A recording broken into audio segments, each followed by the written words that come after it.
สบายดีตอนเช้ามาปิ้งไก่เซโน3,178,000แพงใช่ไหมฮะ190 180ใช่ไหมแต่รับไปรุ่น180แต่กำหนดแจ่ว รับก็ว่าให้ไล่เบิ่งเด้อมันเกินแล้วกันว่ากันบินตัวเก่าเลยคือมันซื้อตัวนี้ซื้อน้อยกว่าคือได้3 ล้านตัวละ4 ล้านตัวนั้น4 ล้านป้ายตัวนั้นห่านตัวนี้คือ3 ล้านตัวนั้นไม่ใช่28 เกต อันนี้14 เกตห่านอะไรรวมบ่ได้ไปจักคอนตีจักคิ้วจักสีเด้จ้ะสีเด้จ้ะมากินได้ไหมไม่ติบเข่าไม่เอามาอีเนี่ยติบเดียวได้ห้องอยู่ตัวใหญ่ๆโตๆแบบนี้เลยจ้ามามีแต่กระโตเลยเจ้าเขาขายเนี่ยโตเขาได้ไหมนี่ฮะ110โต200 บาทพี่น้องโต200 บาทเด้อนี่เด้อไก่ลาดเด้อโมเมนไก่พันได้ไก่ลาดหลอกอยู่ได้เดียนเอาไก่พันมาขายไก่ลาดเซโนโดนหายนะแม่เขาจีกินเป็นตะโตไปเลยจ้ะแม่เขาบ้าแม่หยาบไปดิแม่ซิมมาเด้อ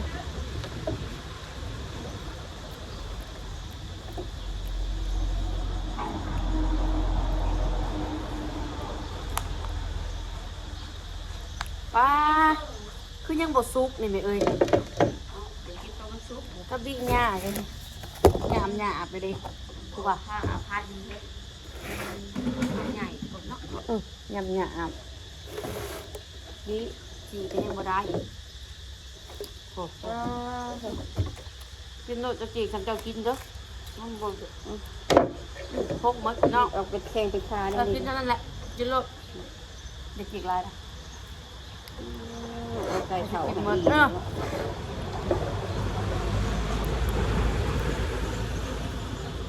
หยาบคือยังบ่สุกบ่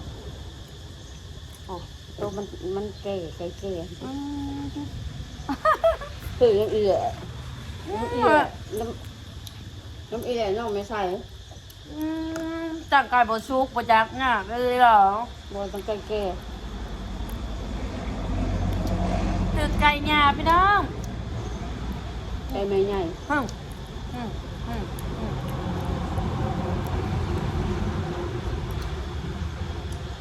บริฟันเลยอยากกินแบบนี้ฟิลแบบโตเป็นโตเรา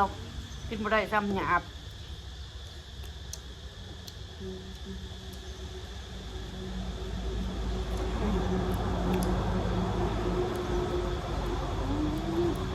บอยเด้อเป็นยัง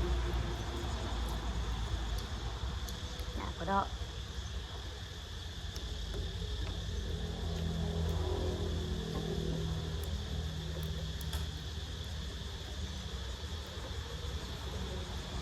ปิ้งกับบะหยักซุกค่ะเบิ้งโอ้จะมีไก่หนา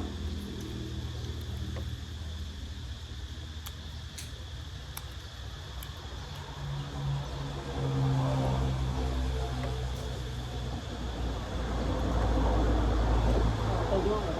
ลยนี่ตัวน้อยเอาหน้ากันนี่เด้อนะตัว60 70นะหยาบตัวใหญ่เป็นหยาบโพดคือบ่ได้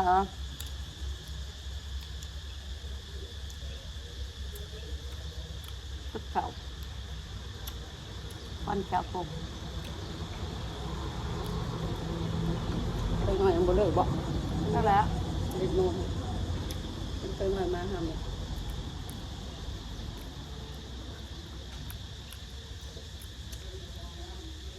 าสองในตลาดก็เก่งกันหาดีทีต่อ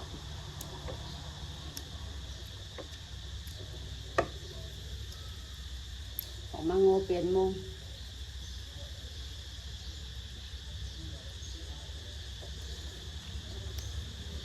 ต้องเป็นป้ายแล้วเอาเปลี่ยนหัวใหม่เปลี่ยนหัวเปลี่ยนไปนี่แหละหน้าใหม่สีขาวต้นเอาหน้าสีเหลือง เอาประจำเนี่ย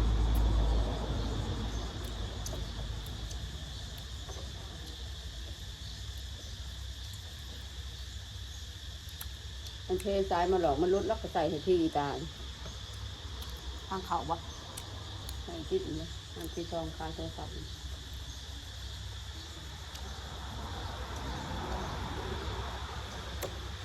หนังมันกินบ่ได้เลย เก็บใบเราเคนตุ้ยดีเรามาใส่คืนเด้อเราเคนตุ้ยเรามาใส่คืน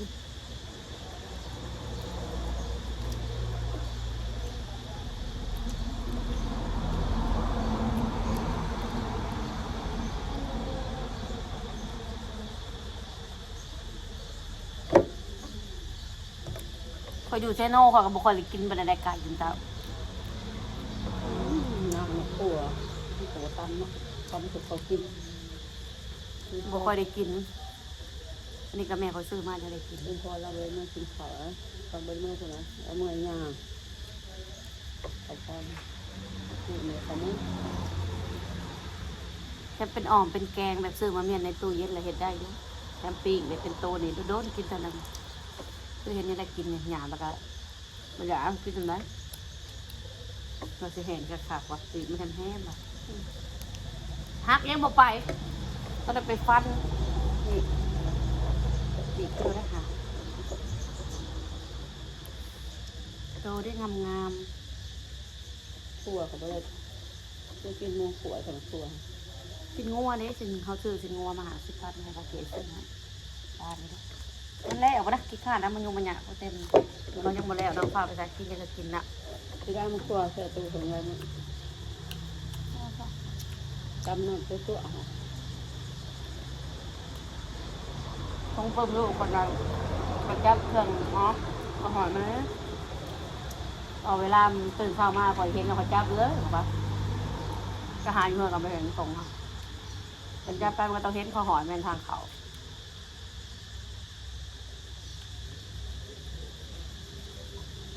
พวกเขาเมี่ยงพวกเห็น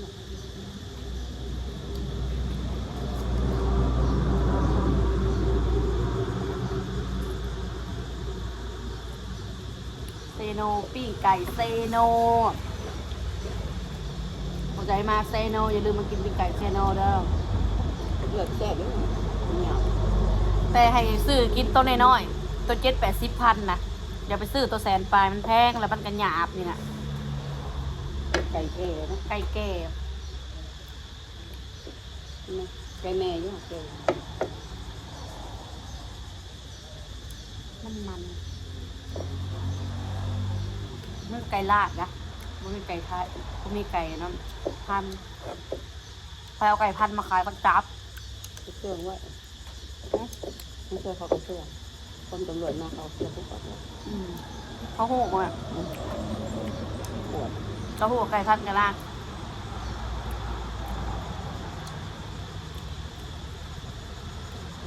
แล้วมันเลย พากันกินบ่ได้ขนาดซีนยังแกะบ่ได้คือเบิ่งมันหยาบสำใดพันเป็นตอนน่ะก็ได้อยุ่แต่ขนาดจีกซีนนี่นะยังจีกบ่ได้ เป็นแห่เนี่ยเขาแข็ง ต้องไปปิ้งแหมๆอีกก่อนเนาะคือมันกรอบๆอันนี้เขาปิ้งเพราะแต่หนังมันฮดหนังมันซุกเฉย สีกระโดนแห่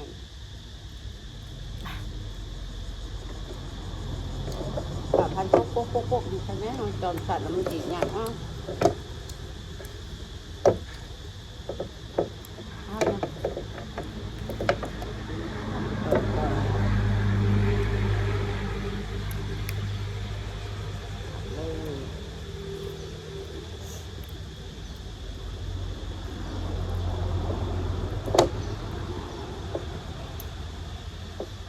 เสียวไก่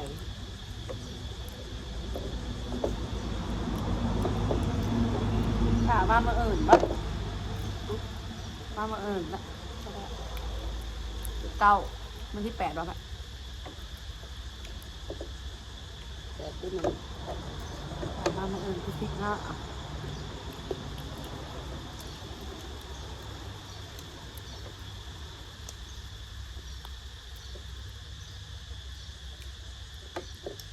แอนดี้มือมันมาเนาะ ฮะ หึ ค่ะ แอนดี้อ่ะ น้ำก็เป็นติดมือ เว้นมันอยากมาเนาะก็อยากกินขามันนี่นะสิเจ้า ที่นี่งานถาดมันยังบริถาดขนม อืม ตาแม่นี่แต่นั้นจะทำอยู่ว่าในลูกตาใช่กันนี่นั่นแหละว่ะยามันมีหูลูกตาฮะอยู่ห้องต่อห้องหึงห้องตีเหรอตีแล้วก็อีต้นลูกไงอย่างนี้ตีลูกมันก็เขาก็ขึ้นได้เลยแล้วเขาหึงเขาตีอีต้นลูกไอ้บ้านไอ้เมืองเขาหักได้มันหึงมันบริใจมันวะ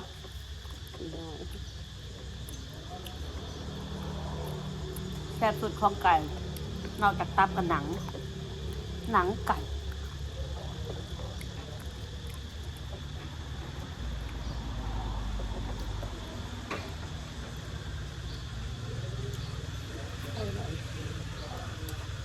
เคยเห็น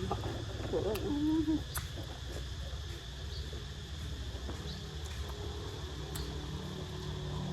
ไม่บ้ามาไว้เลยหยาบนะเจ็บแก่พ่อไปล้างมือก่อน